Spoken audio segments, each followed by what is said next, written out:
Good morning, everybody. This is Kyoku. Can everybody hear me? Raise your finger if you can hear me. Excellent.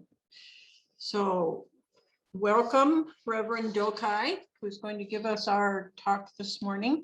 As most of you know, Dokai Georgesen started practicing Zen with Dainin Katagiri Roshi in 1974 and was ordained in 1984. He received transmission from Katagiri Roshi in 1989, and he is the guiding teacher at Hokyoji and has resided here since 2003. So take it away, Dokai.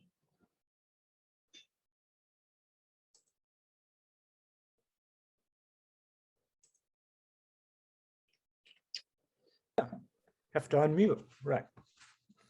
Okay, so you can hear me now, okay? Okay, thank you.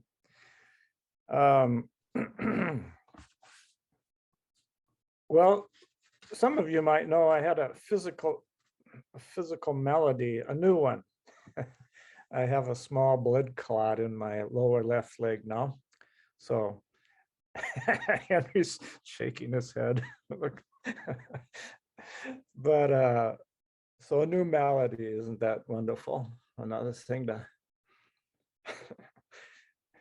we can speculate what this is the beginning of, but we'll let that go for now. In any event, it's contraindicated for me to sit still for long periods of time. So it's like an occupational hazard. Wouldn't you know it? So in that event, I've taken up the role of being Tenzo for the foreseeable future, at least till maybe next January, the end of January. We'll see how the winter practice period is, where I'm at. So I'm kind of appreciating that. I've done it every now and then in the past few years, and I appreciate the work of the cook for the community. And so it just brought to mind that, oh, maybe I'm going to go back to one of my favorite passages by Dogen is instructions for the cook. It's a very multifaceted fascicle. And so I'm just, it's like 20 pages long. So I'm just going to pick out a few paragraphs for this morning. And again, with just 8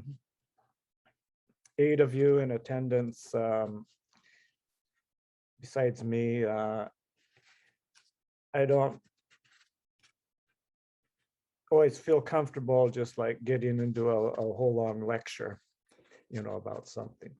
So I'm going to just start out saying a few concrete basic things that Dogen suggests we do.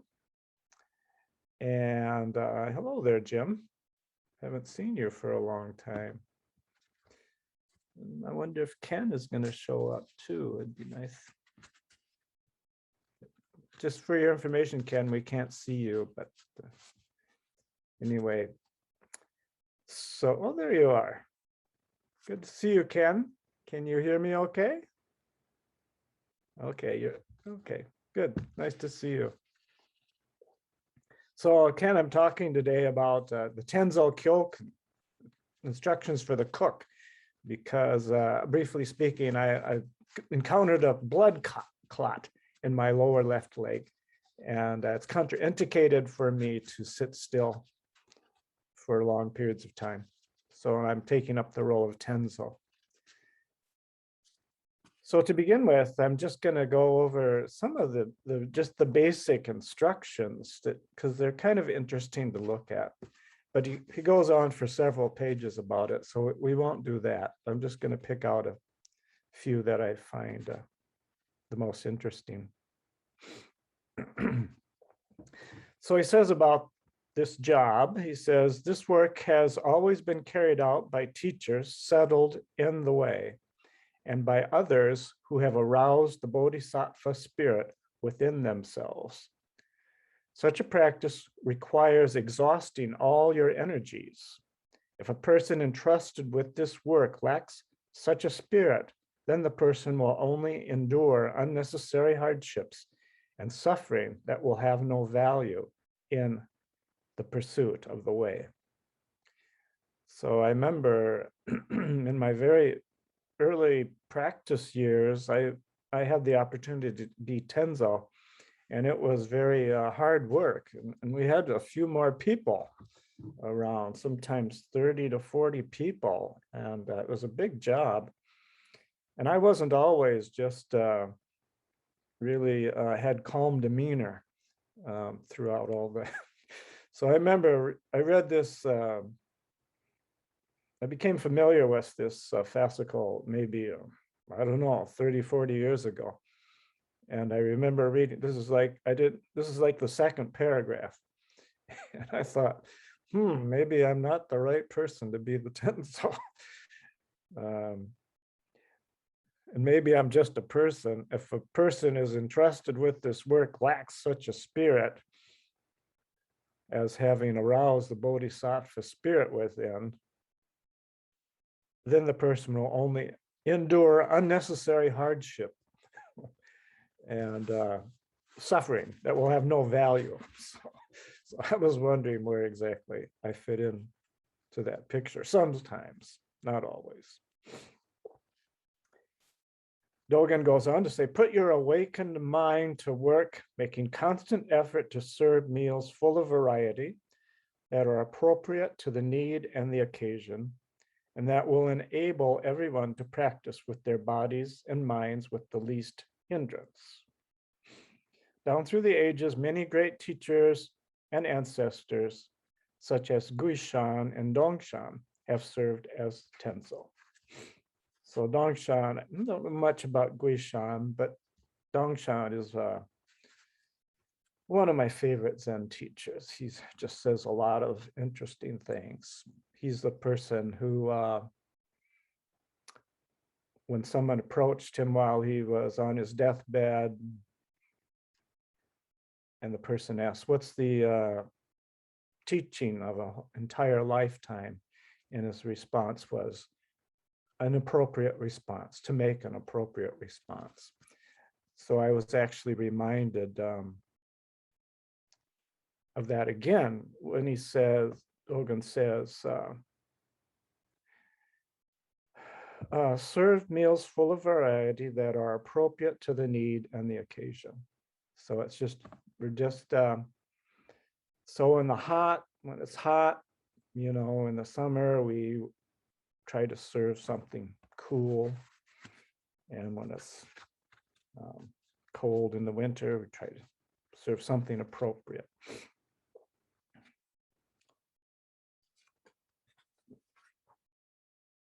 So I'm just going to read a few technical things.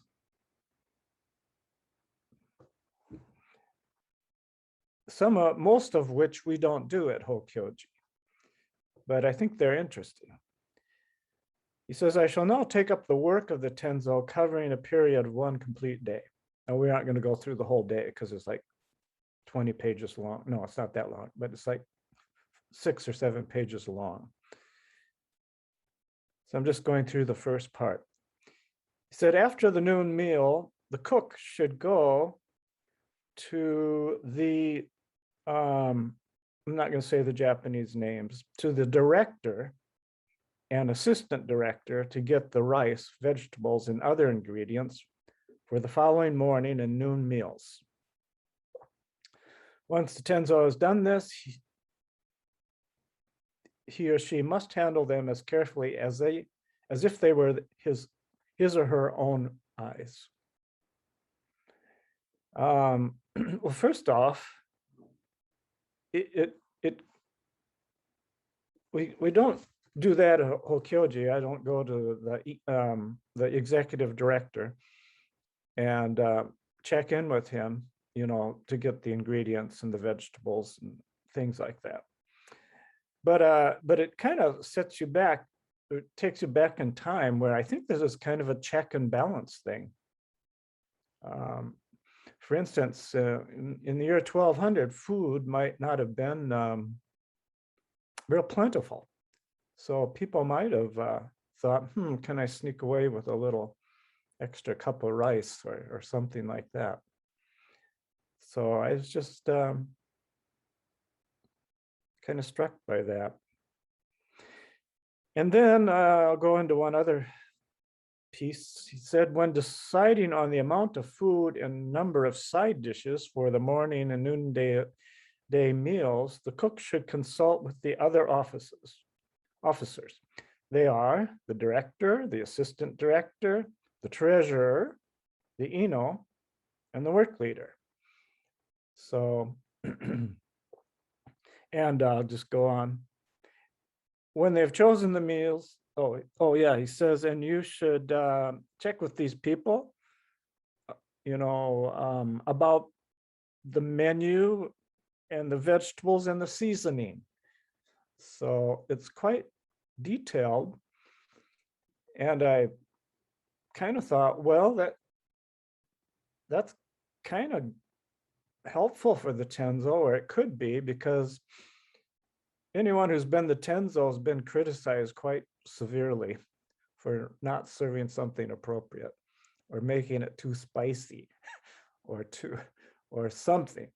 In Dogen's day, they didn't use onions or garlic, so even you have to check the seasoning and the treasurer is there to keep the budget under control, because that's happened lots of times in our kind of our sessions. You kind of look back after it's all over, and the Tenzo cook submits the reimbursements, and you go, whoa, this was a little more than we expected. But anyway, so at least you have a little group of people there to support you. However, we don't do that practice so much. Okay, that's about all I'm going to say about the practical things. So now I'm going to go into other things that are more, I'll call them philosophical for right now. Put your whole attention into the work, seeing just what the situation calls for. Do not be absent-minded in your activities, nor so absorbed in one aspect of a matter that you fail to see its other aspects. So that's interesting. Just because I think particularly, I don't know, when we're just starting out our Zen practice, probably not so applicable to anyone I'm talking to right now, but you tend to get overzealous in one area, say like chopping the onions up or something like that, if you use onions. So you might get so much into onions, that you're forgetting about, everything else that you have to do. And of course, that kind of, what I appreciate about this passage is that it's just not about cooking. It's about how you're really taking care of your whole life. In fact, I think I've heard someplace where this passage, this fascicle is named How to Cook Your Life. How to Cook Your Life. So it's not just about cooking food. Also, cultivate a spirit which strives to increase the source of goodness upon the mountain of goodness. Now, there's a passage in the mindfulness of breathing sutra from the Nikayas that says, make a great gift even greater, and or make a gift even greater than it is, and make a great gift even greater than that. And that's the spirit of people are all making offerings to the monastery or the retreat center for it to survive. So those are gifts. So how do we make, and in the mindfulness sutra of breathing, we're emphasizing that concentration on what we're doing that's making it great is just doing that concentration practice, just paying attention to our breathing, to being here in this moment. And so this also now extends to the kitchen work, where maybe people have donated food, or even if it's money that, it's a donation that you go out and buy the food with. So that's gifts. So how do you make those, everything should be taken very seriously, all the food, and we should try not to waste anything at all.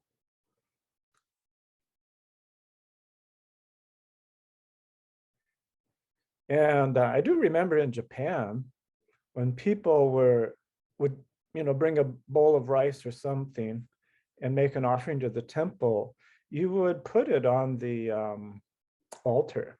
You would receive it and put it on the altar for some period of time. And then you would also, before you made a meal, you would announce who has given offerings for the meal. So they took that quite seriously.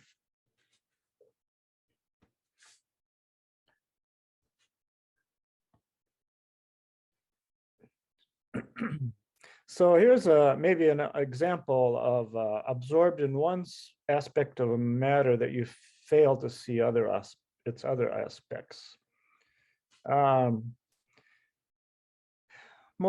think most of you maybe have heard this story, maybe from me. Zui Fen was once the Tenzo under Dongshan. One day, while Zui Fen was washing the rice, Dongshan happened to pass by and asked, "Do you wash the sand and pick out the rice, or wash the rice and pick out the sand?" And he responded, "I wash and throw away both the rice and the sand together." So he's, I think what this indicates, he's beyond discrimination of rice and sand. He just throws it all out together. However, that's kind of emphasizing one side of things, like the emptiness of everything, and not seeing the other side, which is, well, there's rice and there's sand that we have to discriminate against. Then Dongshan says, "Then what on earth do the residents here eat?" And Dongshan pressed again. "Oh yeah. So what on earth do the residents eat?" Dongshan pressed again. In reply, Zui Fen turned over the rice bucket. So again, he's like kind of living in his own world, you might say, of enlightenment. Let's call it that temporarily. He's just saying, "Who cares? I can do anything I want." Then Dongshan said, "The day will come when you will practice under another teacher." So that means time for you to go. Go away. If you're gonna like behave like that, I'm not the teacher for you.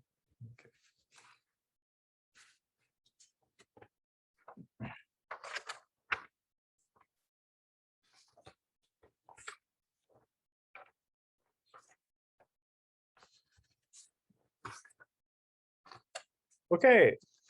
Now I'm going to read a passage or two. I'm going to read, I think there's 4 paragraphs here.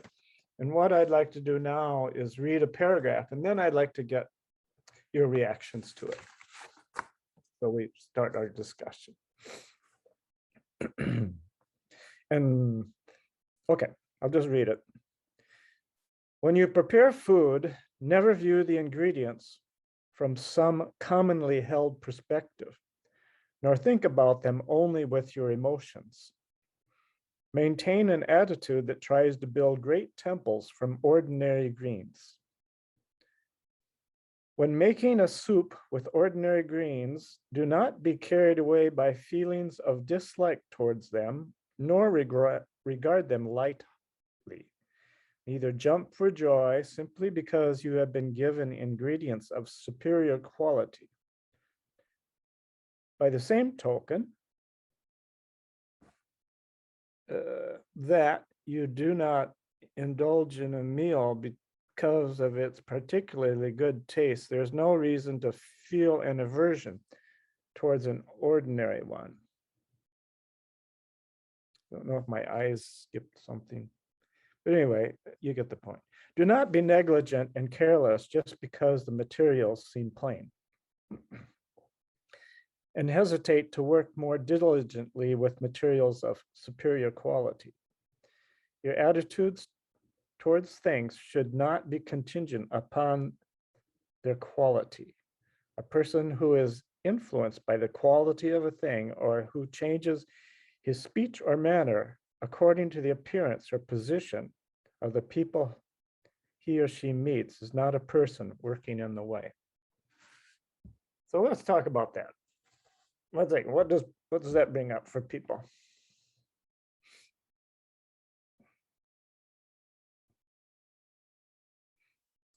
I'm not going to say another word till you do. So.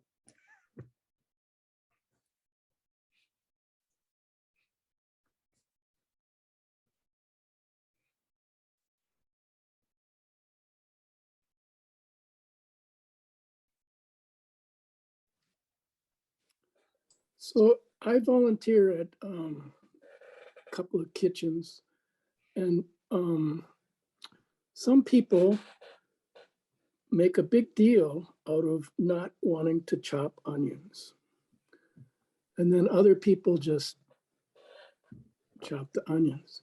So a lot of that has to do with how much reaction people have. I mean, some people apparently have more severe reaction to onions. People with glasses and masks and all this stuff. It doesn't seem to affect me that much. So I tend to actually volunteer, which is kind of working towards the opposite of taking on things. But there's also occasions when people have to deal with things like placing raw meat on baking trays. And there's a number of vegetarians and vegans who will volunteer, and then they don't want to handle meat. And then other volunteers who are vegetarians and vegans will say, well, I offered to volunteer, so I'm going to do what needs to be done. So those people, I have great respect for those people, because some of that stuff is pretty gross work. But to volunteer and say, I'm just going to do whatever needs to be done. So. Those are excellent examples.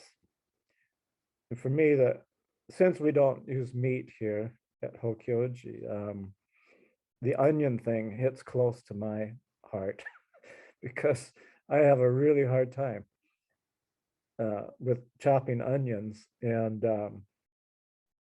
I think Kyoku gave me a tip the other day, don't breathe through your nose. And it helps, but then I forget.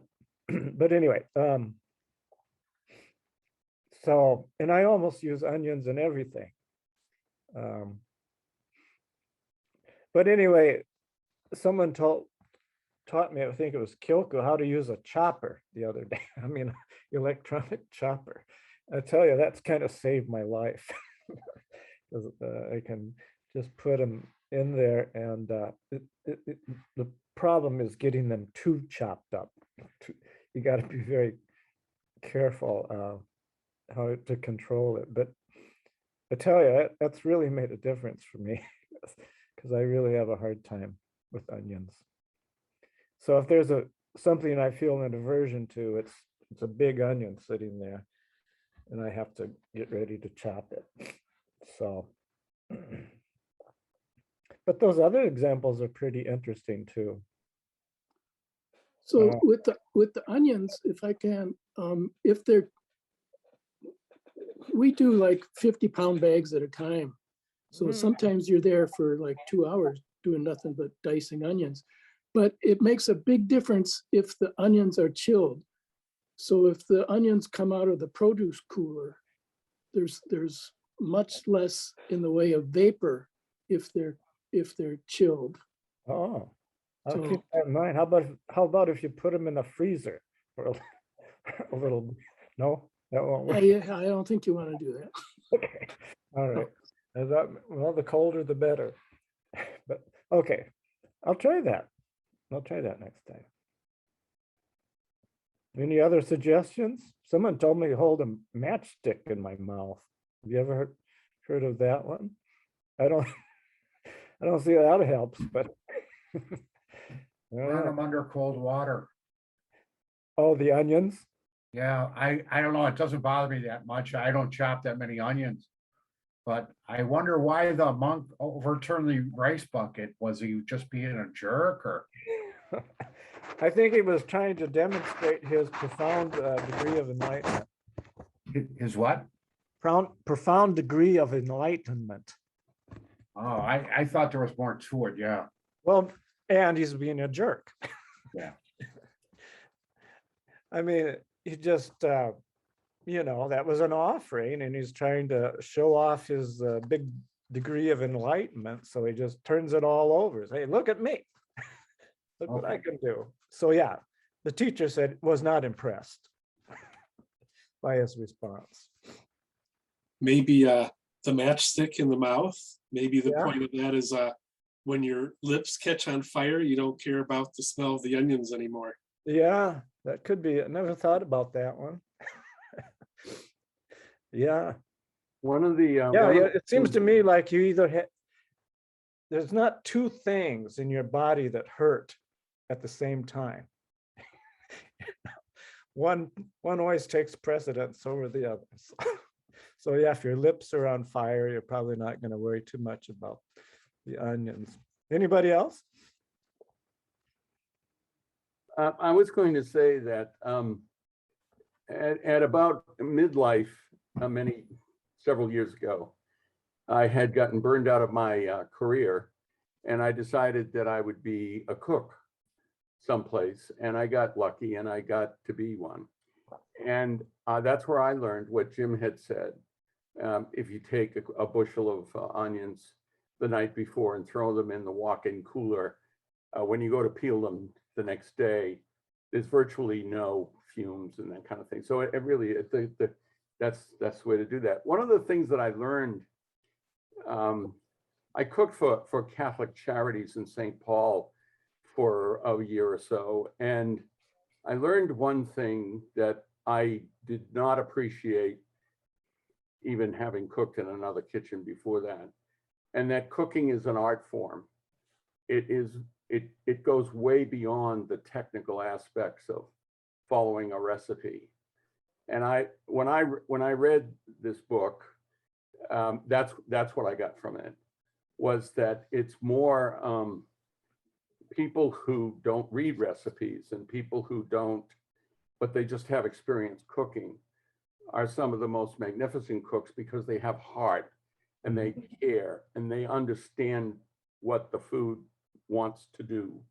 Mm. And I thought that for me was a great relief, because then I didn't have to think my way through the food. I had to just respond to whatever the food wanted itself to be. I know that's kind of abstract, but that literally is it. And I'll only tell you one little anecdote. So my first job, I was a middle-aged man working in a French kitchen, and my job was to do what's called the tarte tatin, which is an apple tart, and you make them up in advance in a skillet, and when you need one, you put it in the oven. And my first one ever, put it in the oven, and I said to the chef, "How long does it cook?" And he said, "You'll know." Well, that wasn't very satisfying. I had no idea what that meant. And he just went off and did his thing. And it's sitting there and it's just bothering me. How long does this cook? And sure enough, I took it out and it was a disaster. It was burnt and it was just a mess. And so he said, "Do it again." And I said, "Well, how long do I do it for?" And his response was pure Zen. And he was not a Zen master. He said, "What you do is you put the tarte tatin in the oven, and then you go into the oven with it, and you sit there and you understand when it's ready to be taken out of the oven." Okay. And I was like 50 years old, and I was like, what do you, but that's what you have to do. It was his way of telling me what I think Dogen was saying, which is your response to the practical art of cooking is knowing what the food wants and what it needs and how it's supposed to evolve into whatever it is. That's what I got from it.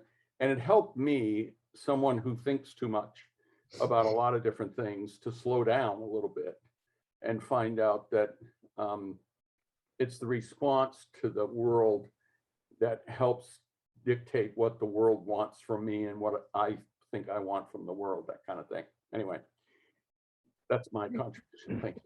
Thank you, Roger. Taigo, right? Yeah. Tai Jill. Right. Oh, Taijo. Tai Jill. Let's see. Okay. Thank you. It reminds me of something I was going to read today, but it's way down at the end. Let's see if I can find it. Maybe I can't. Oh, I found it. Okay, since you said about the oven, he goes into, I'm going to ask you what you think this means. He says, let me see if I should read something. I'll read the sentence before it or two. Well, I'll read the whole paragraph. They don't really follow any order. A dish is not necessarily superior because you have prepared it with choice ingredients, nor is a soup inferior because you have made it with ordinary greens. When handling and selecting greens, do not do so wholeheartedly with a pure mind and without trying to evaluate their quality. In the same way in which you would prepare a splendid feast, the many rivers which flow into the ocean become the one taste of the ocean. When they flow into the pure ocean of Dharma, there are no such distinctions as delicacies or plain food. There is just one taste, the world itself as it is. In cultivating the germ of aspiration to live out the way, as well as in practicing Dharma, delicious and ordinary tastes are the same and not two. There is an old saying, the mouth of a monk is like an oven. Remember this well. So I'd like to get your comments on that one. It reminded me, Taigo, of your thing about the oven, your comment. So what do you think that means? The mouth of a monk is like an oven. I'll give you a minute or two, and then I'll offer something. But seriously, I'll get my timer out and I'll wait 1 minute.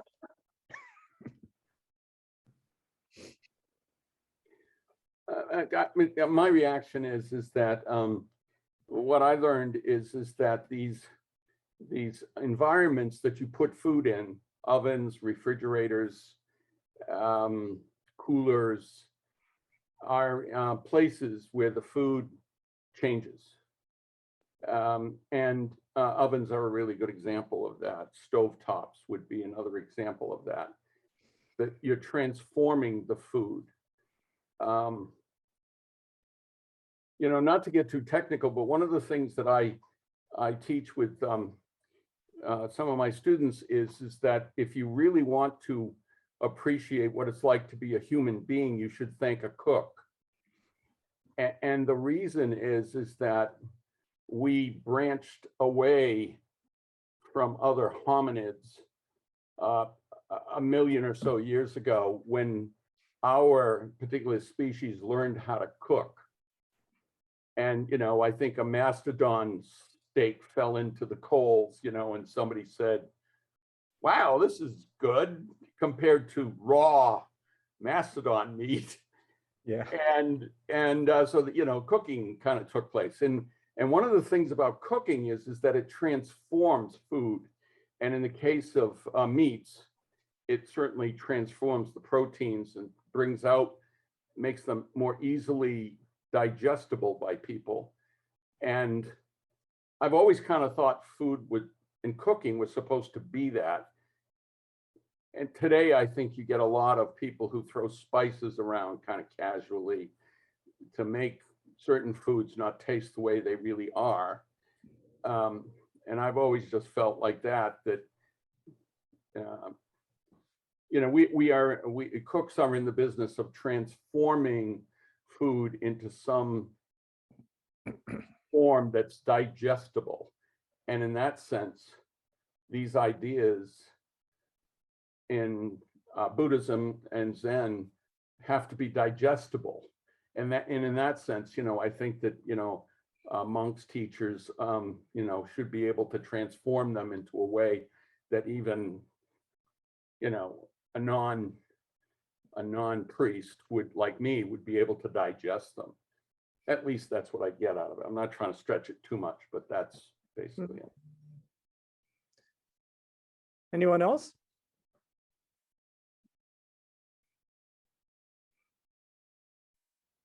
The mouth of a monk is like an oven. Yes, Kyoku? Well, I was just smiling at the notion of approaching my life and like conversation as making myself digestible. I can definitely use more work in that area, I think. But it's just a lovely way of thinking about really the enlightenment process, right? When we're suffering, we probably have a bitter flavor or a soggy flavor or something like that. That's all. I did have a thought when you were speaking, Taigo, that I wonder if most of the things we eat were just by accident. You know, something happened. You know, how would you know to eat something? Or just like you say, you probably accidentally dropped something in the fire, you know, and you say, oh, you know, and you probably swore, if they had swear words in those days. And then you couldn't get it out because, you know, your hand, you know, was probably a big fire. So you had to let it kind of cool down, and you say, I'm just not going to let that thing go to waste, you know. So he pulls it out and it's cooked. And so, you know, totally by accident, you wind up learning how to cook. But okay, I'm going to read you now a footnote about this monk having a like an oven, mouth of an oven. Okay. This saying, the mouth of a monk is like an oven, is found in an old text of the Tendai school. In this text, Katyayana accepted an invitation to eat with a certain king. However, the king, in addition to serving several fine delicacies, also offered a number of ordinary dishes. Katayana showed no special delight at the delicacies or aversion toward the more common dishes. The king could finally take it no longer and asked Katayana why he behaved that way. Katayana replied, "The mouth of a monk is just like an oven. Just as an oven burns both sandalwood and cow dung without distinction, our mouths should be the same. There should be no distinction between delicious food and food which is plain. We should be satisfied with whatever we receive." So that's the footnote explanation. Is there anything else comes up? I mean, let's see, how are we doing on time?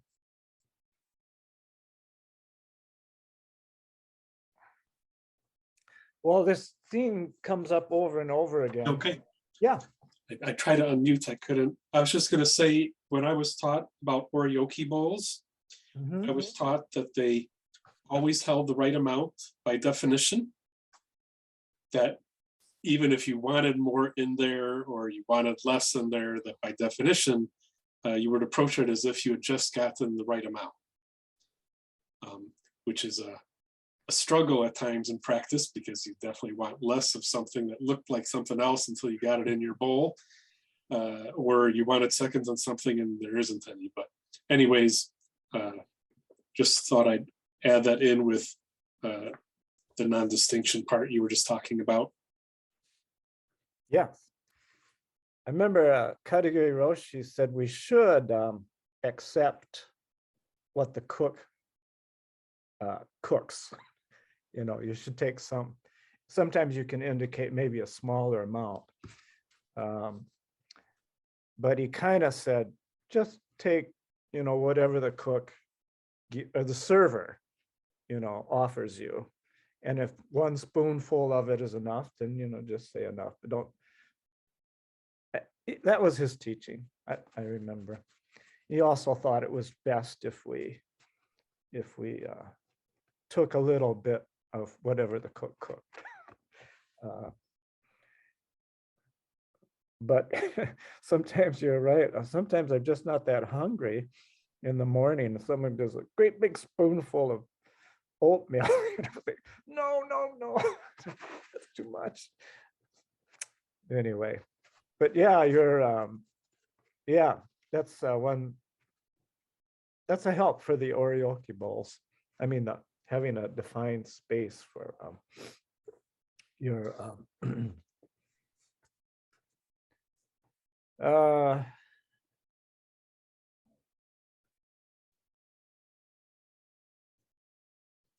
okay, yeah, I read that one already.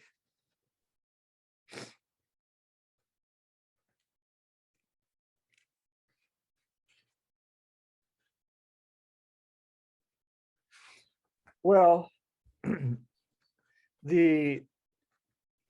I think it's not so hard to see that when I read these things, it's not just about ordinary greens or special things. This is also about our relationship with people. Do all of you, is that obvious to everyone? Because for me it is. He's not just talking, he's talking about it. You know, it's our judgment, our evaluation. Let's see if I can, let's say maybe this one.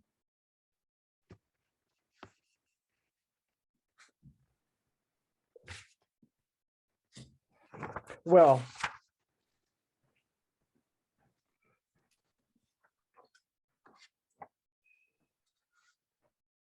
yes, I mean, it's just our evaluation of everything.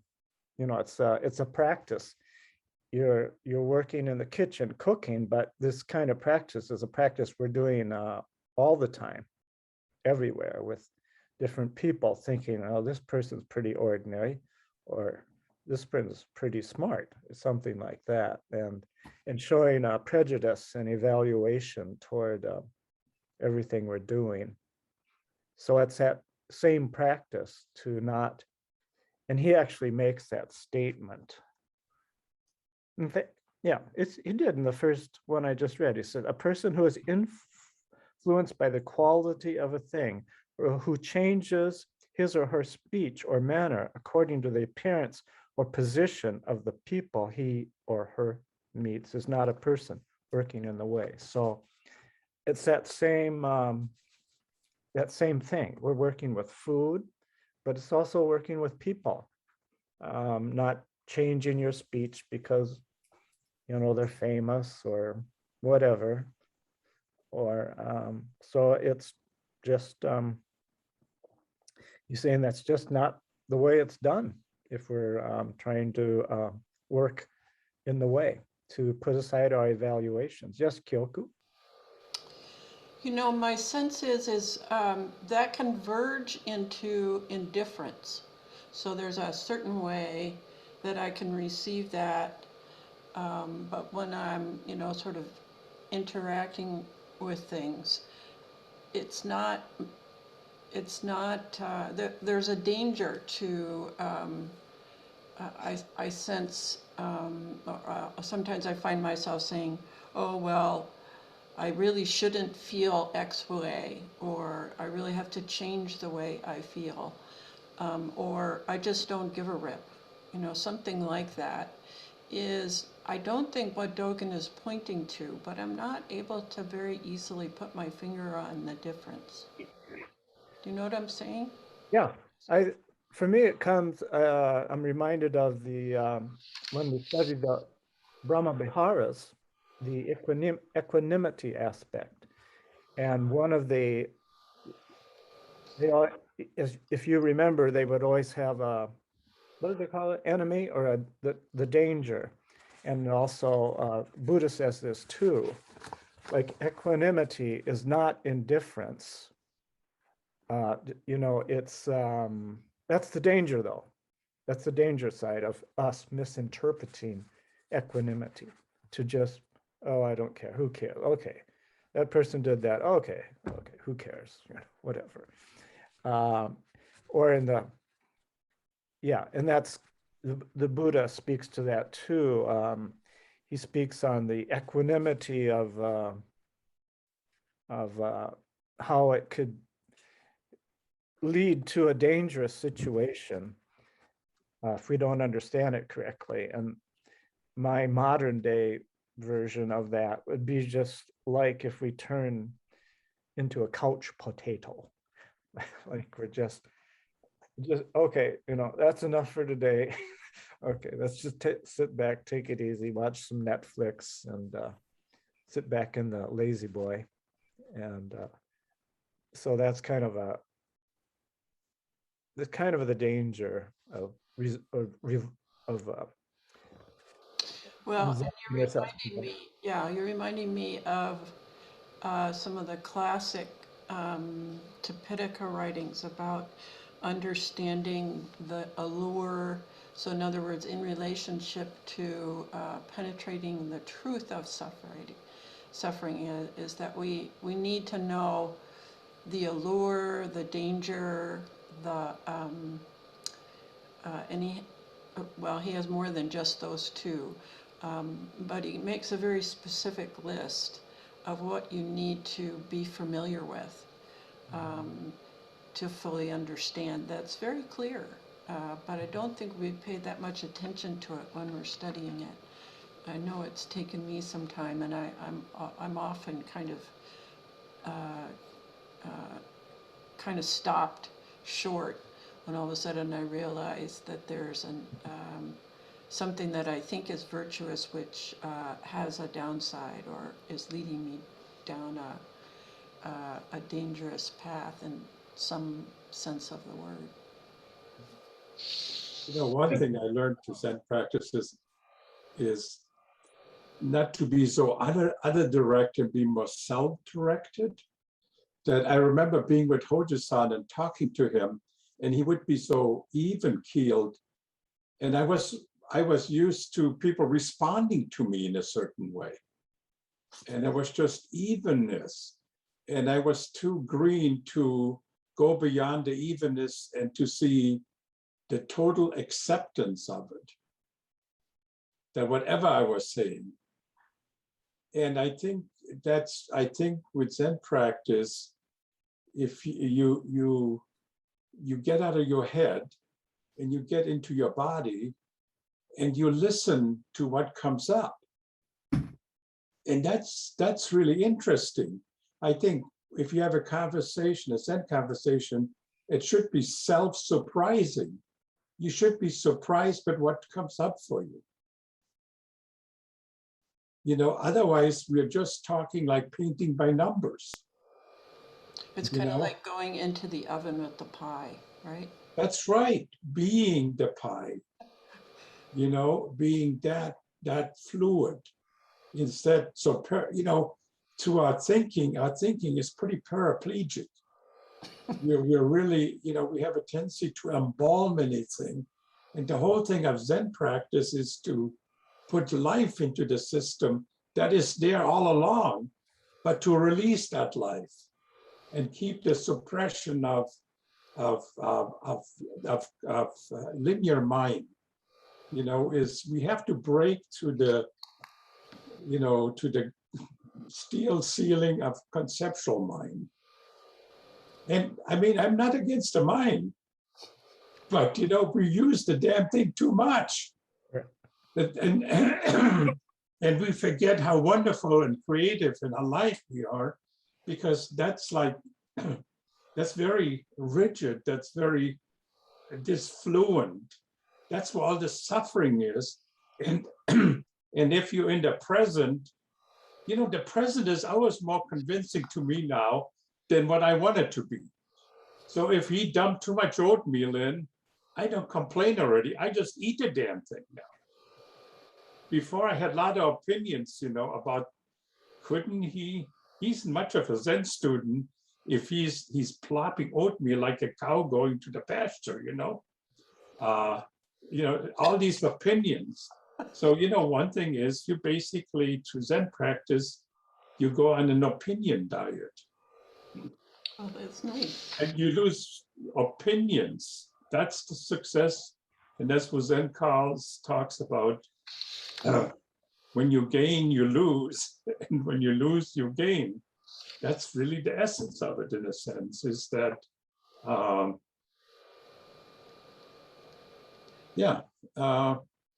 and life feels much more juicy, you know, when you can be in that spot of emptiness and just wait what will come next. Instead of, you know, repeating the same damn statement over and over. I mean, if you listen to yourself, you're like a recording. Certain stimulus come up and there comes the recording. You know, so anyway, part of the process is to become more dynamic, more alive, less recording, and really become a plum again instead of a prune. But you know, prunes have longer shelf life. But become a plum. I'm reminded of a very early in my Zen practice, Reb Anderson came and he said something and I said something about, well, you know, then I just have to like wait. And I forget exactly what he said, but it made me realize that wait is a mindset. So in other words, if I'm sitting and waiting for something to come, that already is defined. It's like standing in line at the grocery store. You can just be standing in line, or you can be waiting with an attitude. Kyoku, I'm sorry. Kyoku, when I remember something you told me once that was profound. You had watched Ken Burns talk about building the film on the Brooklyn Bridge. And you said he was interviewed and asked, what's your approach to filmmaking? And you said, he said that first you have an open mind. The second thing is you have curiosity. the third thing is you trust the process. And the last thing is what Henry and you were talking about, is you work with whatever emerges from that. That was his explanation of how he built that film, The Brooklyn Bridge. And of course, it's every other documentary I'm sure he's ever done. And you related that to me in terms of how it is really the essence of Zen Buddhism, of what Henry calls, you know, having an open mind. Don't go on an opinion diet. Henry, I'm going to steal that from you. That was wonderful. Go on an opinion diet and be curious and investigate, look at every, you know, turn over every stone, trust the process of Zen. And when you sit and wait, like what you were saying, you're waiting for what maybe Reb Anderson was saying, work with whatever emerges from that. And that has made that put a big dent in me. And I've remembered that ever since.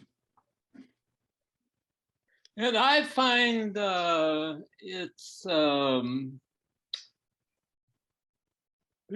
being on my own and not with Sangha most of the time, doing most of my sitting practice on my own.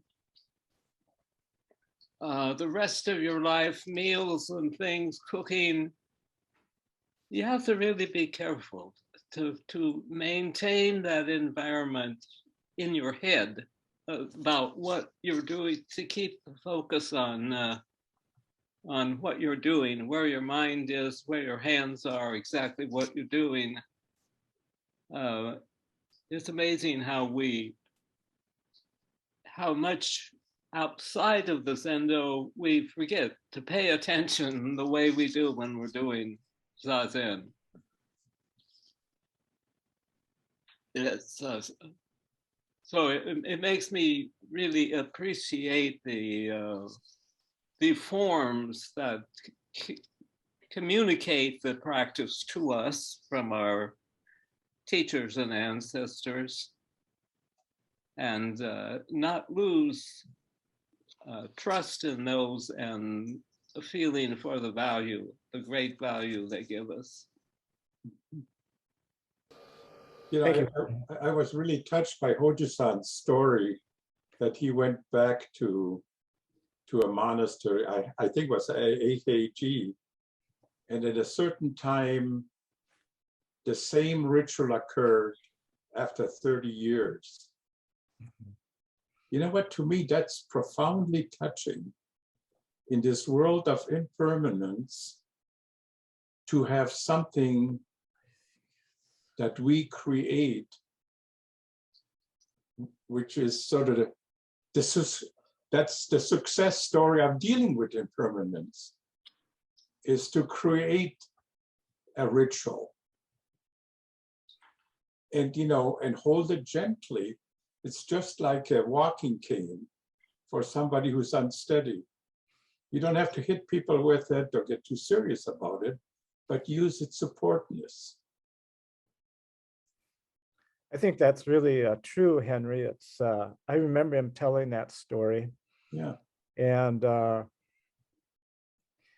it seems to me like if we just do what we want to do, things become pretty chaotic.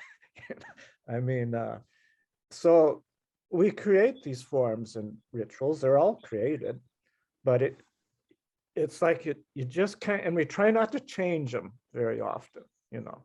Make a profound effort to, okay, we're going to settle on this. Now let's just keep it this way, and we'll kind of hand it down. Some people might think it's crazy. And there is a way in which it is, but you just kind of continually come back to it. And it gives us a kind of a steadiness. I remember that him telling that story, that he had been at Heiji for, I'm not sure how many years, if it was 3, 4, or 5, something like that, but at least 3. Then he had gone away for many, many years, and he came back to visit again. He saw the monks doing the same forms that he did. And, you know, it was just very touching to him to see that things just going along. So, yeah, we're down to our last couple minutes. Anyway, I think I'll just stop. I want to thank KU, Ken. Thank you for your comments. And you too, Henry, everyone. Yeah, so delightful to be with this group right now. See you all. Good. It's nice to have you with us. Yeah, same. Okay. Okay, well, we've kind of come to the end of our time. So thank you very much. Thank you Thanks all to very much. everybody that made a contribution. It was a very interesting, it was good cooking in the oven with you.